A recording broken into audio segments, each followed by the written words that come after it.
What's up, guys? Welcome to the channel. Thank you so much for tuning in. And guys, today we are back at it with another car review. This time we are reviewing the 2020 Hyundai Sonata. Now, in the past, the Hyundai Sonata kind of went stale. Back in 2011 is when they had their big revamp in their model, which was very popular. But as they went on, yes, they did change a little bit, but it wasn't that much different. So they just went and scrapped the whole car, and they went from the bottom up. In my opinion, the Hyundai Sonata is now competing with the Honda Accord and the Toyota Camry, and you'll see exactly why. So let's get right into it. For someone trying to succeed in the film industry or any creative space is, if you're doing what everyone else is doing, you're doing it wrong.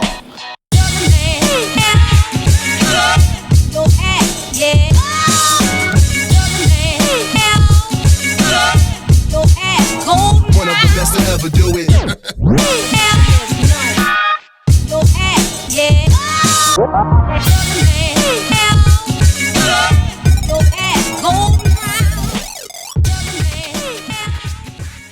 So let's start off with the beginning here, and let's go over to the front of the car. That is the biggest difference right now with the Hyundai Sonata. It was something that kind of like shocked me a little bit. Now to me, it might be a little bit, controversial opinion on my end, but I think it looks like a catfish.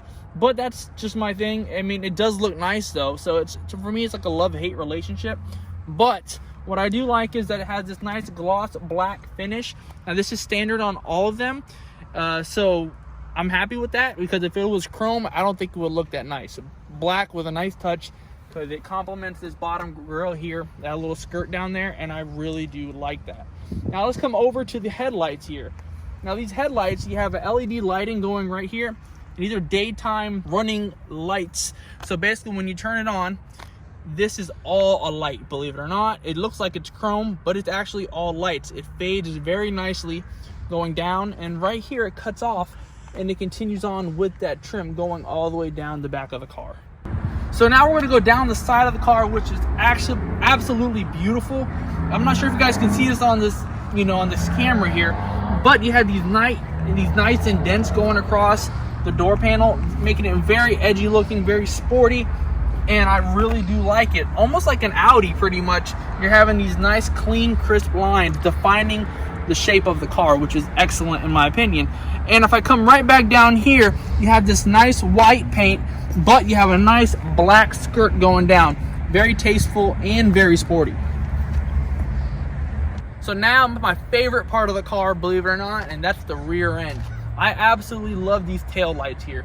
They go around from the top of the trunk all the way around, across the middle of the trunk, and then back up around. I really do like that new look. I think it's amazing. I think it's very innovative. Somewhat, I would hesitate on the innovative because other people have done this, but I really do think they took it, made it their own, and it looks great. So something I was learning, it took me, believe it or not, I did this yesterday, and I was trying to play with the car and learn the things about it so I can do this review, and it took me forever to find out how to open the trunk. It just wasn't working with me. There's no button back here, and yes, you can go in and use the key fob if needed. You can absolutely use this, but believe it or not, there's this little nothing. It's just right above the H, right across that middle crossover from the H. You just hold your finger there. Oh, right there. And it opens. That's how you do it. It took me a couple takes, and yeah, I'm not sure if that's a cool thing or not, but if it was my mom, it would be like a 3-day thing. So yeah. So before we go inside the car, I want to show you something pretty neat about these handles. Now, a lot of cars have this feature. You just stick your hand in there. Dodge, for example, you stick it under, and then it reads your hand, and then it unlocks as long as the key fob is near the car. And another thing that they have is if you're trying to lock the car, you got to press a button. Well, this does not have a button, so what do? Well, first off, if you want to go in there, you just stick your hand in there, and the door is unlocked. But if I want to lock it, all I have to do, I don't have to press a button or anything. Just put my finger over this little indentation there, and it locks the car.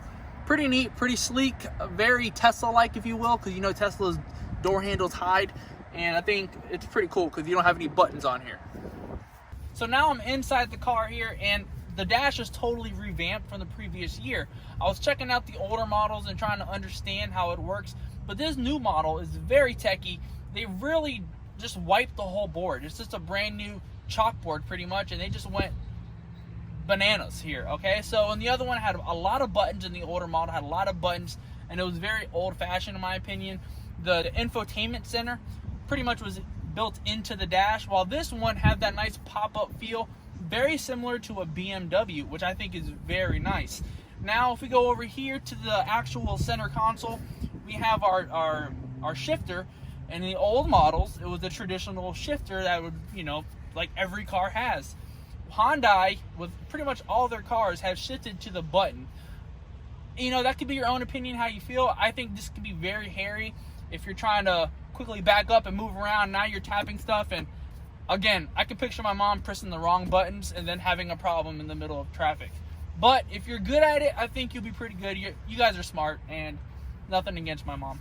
So come on in, and I want to show you the dash and see how everything looks. So we're going to go over quickly the features of the inside. Now, if you look over here, we have this nice door panel. You have this nice leather going across. It's pretty much the same leather that you have inside the car. We have memory seating. You can also, just like anything else, you have your regular switches, nothing fancy here. But this car is loaded with Bose. And in my opinion, Bose is the top of the line when it comes to speakers. So when we come in here, before I go back, Bose has a nice little treat in here, and I'll show you what that is when we get inside. Let's go over the interior of the car. This is where the money's at, in my opinion, with this car. Yes, the changes are obvious on the exterior, but it's great that they actually did not just settle with the exterior. They went on the inside, which I'm really excited about. So, first off, let's start with the steering wheel. It's very simple, but it's very nice at the same time. You have a nice black leather. This leather is very soft, and I do like that a lot. It is a small steering wheel, though, but which is good for most people because, you know, people want to control their cars. You don't want to have a big old thing, a big old donk, you know what I'm saying? So, the buttons, nothing fancy, but there is this cool little feature here, and if I hit this here, there's some neat features. This is basically like a self-driving, so it's like lane assist. It's keeping you in the lane, and it's very freaky because I'm not used to trusting a car driving for me. But let's turn on the car, and we're going to focus on this dash here. This dash up here is all digital. In the past, it was all analog, and it was just very archaic. Now, turn that on, and it's like a PlayStation. It's just amazing. As we move up here, you guys can see faintly the heads-up display. That's going to tell you what your miles per hour is and the speed limit, and also if you're moving off into another lane, which I think is really neat. Now, that's pretty standard on all these Hyundais is what I'm seeing. I don't know about the Elantras, but I have seen it in the Palisade. I have seen it in the Genesis line and in the Sonata. So very impressive feature, very modern, and it's great that cars are actually doing this. This is the feature that Honda has. So nothing new here, but at the same time, Honda is competing, and I like it. So we're going to go over to the infotainment center here, and this is where I think is really neat stuff. You have your traditional navigation. You can go through and tell it where you want to go. It's very clean, very responsive, as you can tell. Oh wait, hold on, it made me look bad. Very responsive as far as scrolling around. If I want to go to my GPS and see my map, nice big screen. It's about a 10-inch screen, which is pretty neat.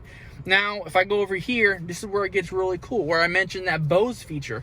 They have something called Sounds of Nature. So if I hit this, and I go ahead,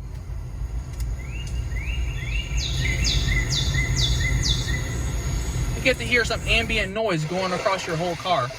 I don't know if this is a good thing or a bad thing because of the fact that this stuff puts me to sleep, and I actually sleep to this stuff at night. So I don't know if I'm driving, this could be a bad thing. But if I have a kid in the back seat, that's great because I can keep him quiet and I don't have to give him Tylenol or Benadryl. It works out great. So we're going to go back over to this other cool feature, which I think is really cool. You can control the ambient lighting in your car. So right under here is where your lighting's at. You can't really see it, but if you move the camera right under it, you could probably see a nice color. I'm not sure, just because the lighting itself in the car is kind of bright, you won't be able to see it. But let's see if I can play with the settings a little bit. If I go to settings and I go to vehicle, and then we go to lights, ambient light, and then from here I can control the colors of the inside of the car. Very cool stuff. So when I can go through and do these different colors, I can do red, I can do purple, all neat features. And let's say, for example, I just want my own custom color. And, you know, I have a nice outfit that I want to match. I can go here and do set custom color. And then I can go through a scroll wheel, getting over 325 different colors. I mean, that's pretty neat. So unless you're getting a color that's out of the norm, you're going to be matching from inside to outside. It's going to be great. So as we scroll down here, the buttons are, you know, just regular knobs. Nothing fancy, but it's simple and it's to the point. It's not confusing. I really do like that. If I want to control my AC, that's perfectly fine. I'm okay with that. Something that I caught and which you would normally see, let me bring this AC down because it's going nuts. If you notice here, I can just flip this down and it's pretty cool. And if I want to heat up the car or cool down the seats, I can do that. All pretty neat stuff. And just buttons in general. I want to heat the steering wheel. There we go. That's pretty cool stuff. But there's something that I caught. If you move up here, you have a seek and you have track and things like that. That's seeking. What happens if I want to tune? You know what I'm saying? Like I want to just scroll through and see the different channels rather than seek. Seek is going to go through every single one that I have saved. Versus tune, I can scroll it and go through every single channel. How do you do that? Well, believe it or not, you have to go through tapping it on the menu, which could be a downfall in my opinion because, you know, there it is. So I'm gonna have to do this every single time. You see what I'm saying? So if I'm driving, this is not very safe if I'm over here tapping stuff and trying to get things. I don't think that's a good idea. I really think they should have a knob somewhere on here or some type of button that I'm not over here reaching across. But we're going to come back over here staying on the same subject, and here's that downfall again. Believe it or not, this right here will control the actual mode of your car. Like I said, you could hit seek and go through different channels, but if you want to go through mode like your FM radio, your AM, and your SXM, so you would click mode and it will go through every single one. AM 900, you know, SXM. So what does this switch do? Well, believe it or not, this switch does the exact same thing. It's kind of redundant, and I don't know why you would have that. So it can just go through, and it's basically your little favorites. You know, you're going through every single thing. You know, like I said, I think this is where they missed out just a little bit. But again, it's not that big of a deal because not many people do tune and scroll through their channels. They have their stuff set. I do for one, and I never really leave it. But at the same time, my car does have a knob. So we're going to go back down, go down. We already went over this part of the car. Now let's go over the little features it has, which is very neat. Right here, let's start off with this cool thing. This is a wireless phone charger. I took my iPhone and just placed it right there, and it worked. It was no setup. I didn't have to download an app. It automatically started charging. Another thing here, you have a USB charger here, and you have a USB port for data. Also, when you put your phone here, this will light up and it will tell you it's charging. It'll be like an orange light. And then, of course, you have your traditional 12-volt outlet. Now, another feature that's pretty cool and also a downfall is because right now they're still developing the car. The Hyundai Sonata has an app, or Hyundai in general has an app, and basically you can control your car from your phone. So you would place your phone right here, and if your phone's right here and you're set up with the car, you don't need the key, believe it or not. So it's pretty neat. So ultimately, let's say for example, my brother needs to borrow my car, but I'm out of state, I'm at work, but I left my car at home. I say, hey man, I'm out of town, go ahead. I can send him a key, very similar to a house. I can send him a digital key and on his phone app, and then he places it there. He can go in and pick up my car and drive it around with his phone being his key. Where the downfall is here is that it's only available for Android phones right now. Eventually, they are working on Apple, but at the moment, they're only doing it for Android phones. That could be a downfall. But this car does have Apple and Android, Play. That's perfectly fine. But as far as that cool feature, it is only for Android. So we talked about the shifter earlier, and it could get hairy if you're in a tight jam and you just start panicking instead of doing a quick shift. That's that could be fixed. You can get used to that. But as we go down here, let's think of the little features they have. If my car is in reverse, I can hit view and see different angles of the car, which is pretty neat when it's in reverse. I have park assist, so if I'm getting too close to a curb, it'll let me know and let me know that I'm going to hit the bottom of the car. I wish I had that in my car because that I think the bottom of my car is scraped to hell right now. But let's go down to the next thing. We have drive modes. Very neat feature. This is a simple switch up here. So if I want to flick it down, it will come over here and you see the dash start changing. It's very PlayStation-like. It's like a video game right now. So if I just want to go down to sport, go down to normal, all neat little digital dashes. I think it's pretty neat. And yeah, kudos to that, man. It's very smart, very innovative, and very techy. Back over to the dash, and we'll finish up this center console, not the dash. This right here is a park assist button, which is a very neat feature. So basically, let's say, for example, you pull up to a parking spot, and it's a tight squeeze. You know, if you park in that parking spot, you're not going to get out. Most people would park somewhere else. But I know some people, they like the challenge. Well, this cool little button here, if you turn that on and you get out your car, if you come back over here, it's telling me to go ahead and control the car with my key. That can tell me to go forward and back, etc., etc.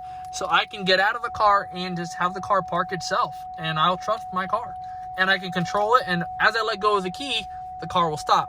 It's excellent. And if it catches somebody in the back of it, a child or some object like a wall, it will stop as well. So we're going to move over to the pet peeve I have in this car, and I think it's a downfall. So if I open up this center console, believe it or not, it looks like a center console. Nothing new. You know, it's just regular, good compartment space. Excellent. You can fit your key in here. You can fit a phone in here.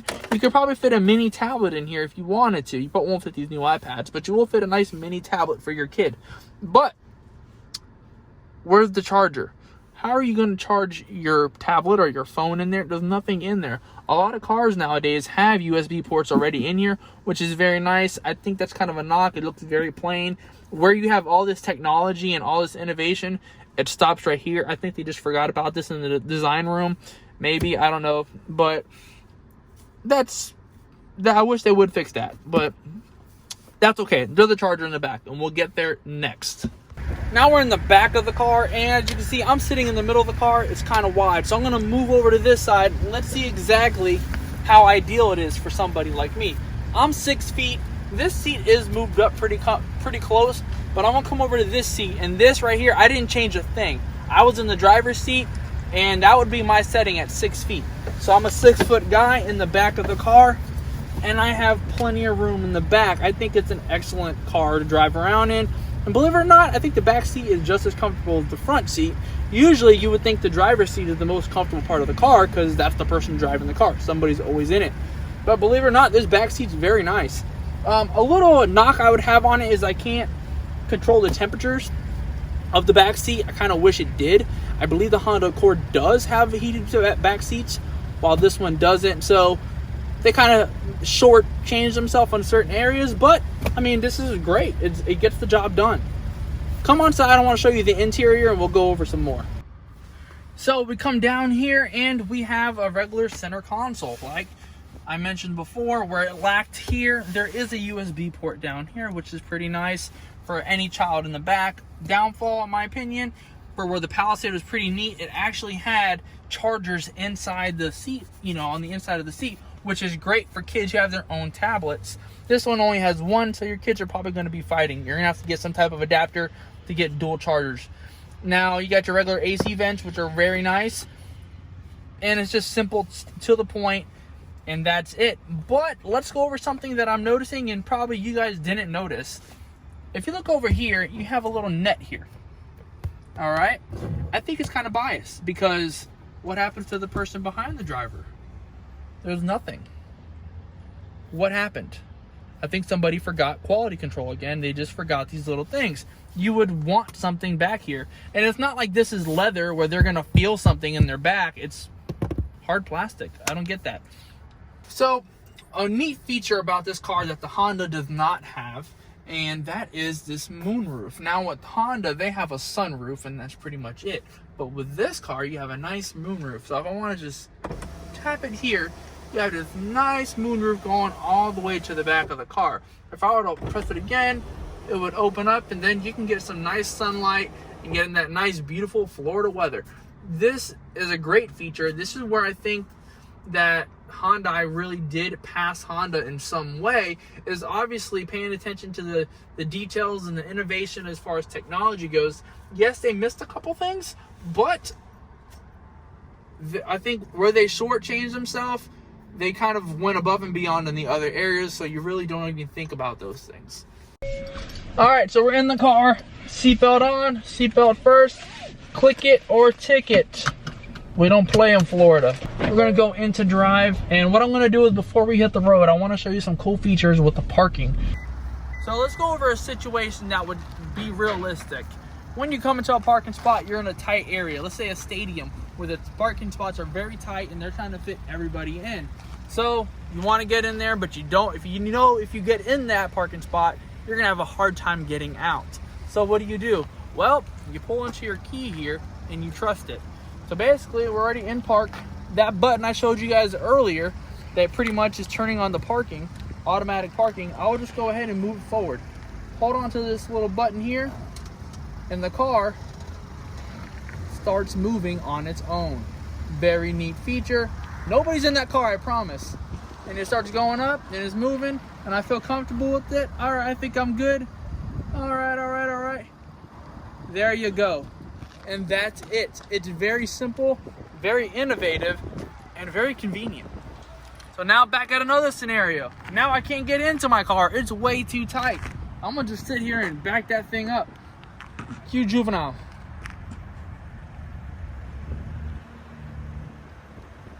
Nice and slow, backing up for me. Check this out. Let's see if it works. I'm standing here. It won't. It'll stop because it sees somebody behind you. This car is smart enough that it doesn't need you to make a decision. It doesn't need you in the car to make a decision. If I'm standing back there, it's stopping. Very innovative, once again, on Hyundai's part. So we're gonna go for a drive now, guys. So with the e-brake in this car, it automatically puts an e-brake on every single time. It's not your regular switch. It's not your traditional lever that you would have here. There's a little button here that you would pull, or actually you would push, and that would turn off the e-brake for you. It's very digital and very techy. So we're gonna go ahead and press our nice trusty dusty reverse button. As you see up here, we have a reverse backup camera, nothing new, but here's a cool thing. This is the top down view, so basically you're seeing what's around you. And if I start moving up real quick, it starts telling me, hey, how close I am to the front of that median there. So if I start moving up, and I know because I get terrified, next thing you know, I scrape the bottom of my car. A nice feature, and that's saving you a lot of money because there's a lot of stuff under your car that could get scraped off. So as I go in reverse, if I want to see different views, I can just tap that view button here. Oh, no, I can't. Oh, here we go, sorry. I tap this right here, and I can see different types of views. This view right here is actually for backing up and hitching something. So if you have a hitch on your car, this yellow line will tell you where your hitch is, and you can back up into it, keeping it nice and solid. Now also, let's say for example you're pulling in and you have a curve on each side and you don't want to scrape the side of the wheels or anything, you can see how close you are inside the lines, so you're not parking over too close to the car next to you. Nice little features, very convenient, and a lot of times I wish I had this in my car. Actually, I wish I had this in my car every single day. So let's go for that drive, if we will. So ahead, we'll go in the drive, and you gotta turn that off. It will tell you how close you are to the car next to you. I just noticed that. So as I'm driving, this is the front of my car, and it's telling me where I'm at. All neat little features. If I'm driving in tight traffic, or if I'm trying to go around something, I can see this. But it goes away once you start picking up speed. Now you guys can probably see, you probably can't see with my heads up display right here telling me what speed I'm driving. And once I get on the main road, it will start telling me what the speed limit is, which is very nice, a very nice feature to have, very safe. Now, features that this car has. So let's say for example, I'm driving and a car's in front of me. That car slams its brakes and I don't expect it. Well, guess what? This car will slam its own brakes. Very neat feature that it has. Another thing is, it will keep you at some certain lengths away from your car itself. I think that's very neat features. Now, if I'm going over here to the left side, if I want to go left, you can see an actual side view. It's checking my blind spot, making sure no cars are to my left. If I were to go right, same thing here. And there is somebody behind me, so let me get moving. Now Honda They used to have this feature. They don't have that in the car no more, from my understanding, which stinks. I think that would be a great feature to have. Honda, though, only had it on the right side, so you could only see your blind spot on your right side. They never had it on the left side. Never understood why. Hyundai went ahead and was innovative and just said, you know what, we'll take that from you and we'll do it for you. Great job, Hyundai. Another cool feature I'm going to show you in just a second. I'm going to pull up on this car behind me. When this light turns green, it's going to be obvious. We're going to see what happens. And look what happens here. It's telling me, hey, the lead car is leaving. It's telling me, wake up. You know, so I don't have to worry about the guy behind me honking. Now my car does it for me. That's great. I don't know if that's a good thing or a bad thing. I don't like being told what to do, but hey. Another neat thing, I got cars coming up on my left and on my, well, actually just on my left right now, and it lights up. It's basically telling me that there's oncoming traffic. Very nice, especially if I am getting outside of a downtown area and I have to parallel park, cars are coming. Very smart, it's blinking, it will track that.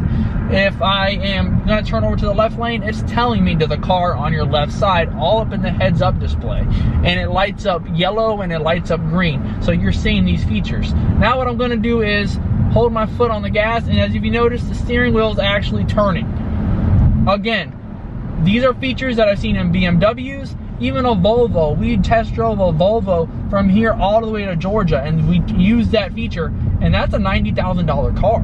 And this car, again, 30 grand. And look at this, I was about to veer, I wasn't veering off, I wasn't. But I was gonna go right, but the car kind of corrected me and said, no, go straight. So, again, I don't know if that's a good thing or not. I don't like being told what to do. So another cool feature that this car has, in their infotainment center, they have navigation, just like any other car. But where they stand apart from those people, my Challenger, for example, you cannot type while you are driving. If the car is moving, you can't type in your destination. But the Challenger is it's not that great. When I tell it I want to go somewhere, it says tell me its address, I tell it, and then I would say go to Johnson Street, and then it says you said go to McDonald's, and you know, that's not what I said. So that's my problem with Dodge. Well, this Hyundai is excellent. It does a great job. If I press this speaker here, the little guy talking on your steering wheel. Please say a command. Find McDonald's. 25. Results found. Please say the line number. 1. You will be guided to the first destination on the list. I didn't touch a thing, guys. The route guidance will start now. It's taking me to McDonald's. So now I'm hungry, and we're getting close to wrapping up this video because now I'm hungry in this whole situation. But neat features that this car has. Yes, it has adaptive cruise control, meaning when I'm driving and there's a car in front of me, it's gonna slow down. It's gonna keep that length, 2 car lengths in between. It's adapting to its environment. Very neat features, very innovative. I really took the wrong turn because now I am stuck in traffic when people are just getting out. So we're getting out of this place. So how's the handling on this car? It's very nimble, very quick. Is there pickup speed? Not really. It's there, it gets up and goes, but it's not that amazing. That's not what this car is for. But coming up this year, at the end of the year, if not towards the middle of the year, they already have this in production. It's the N model, and what that is their sport line. So they have a Veloster N, and this Sonata N is going to be an extra 100 horsepower. So currently this one has 180 horsepower. 180 to 190, and then the new one will be, the N will be 280 to 290. Very nice features, very sporty, and hopefully that will get up and go, and that's pretty much where this car lacks. But you know, it gets the job done. It's excellent in my opinion. We're gonna wrap up this video, guys, and I'm gonna tell you exactly what I think about the whole car as a whole. So first off, exterior. I love it. I love the rear end, especially. That's my favorite thing on this car. The front end, love, hate. I like it. It grows on me. I love the all black. But the cool thing about the love, hate is it reminds me of a catfish. So, you know, and every time you guys see it, you're gonna think of a catfish. But I do like it. It's different. It's totally, and you know, just totally new. Now the interior. I love the interior. They have a lot of technology in it. They have a lot of innovative features with the safety features. They're way ahead of the curve in my opinion. but where they lack is like certain things, little pet peeves, like for example, the center console here. Maybe I think a little bit more chargers in the back would be nice, but that's to each his own. It's not that bad. It's not a deal breaker in my opinion. It's a great car. Now, as far as performance goes, excellent. It's not a fast car, but it's a very smooth car. It's very responsive. The steering is very nice and crisp, hugging the road, and it's also bringing these long list of safety features that I'm forgetting to even talk about. It's just amazing how innovative Hyundai is. And what I was being told about Hyundai is they're very passionate about their safety, which is very important. Even though they find all this cool techie stuff, their safety is the most important thing, which is very neat, and I can, you know, commend that. If you got this far, please like, subscribe. If you guys have any questions, please contact Hyundai Jenkins. Contact my buddy Matt. His contact info will be in the description below. He'll get you taken care of and give you what you need. Definitely look out for him. He is the man. I want to thank you guys so much. Please be blessed, drive safe, don't do anything crazy. Peace. Hold on, I gotta get over to the other side of the car, but I'm driving. Peace. Damn it, messed up my camera. Peace.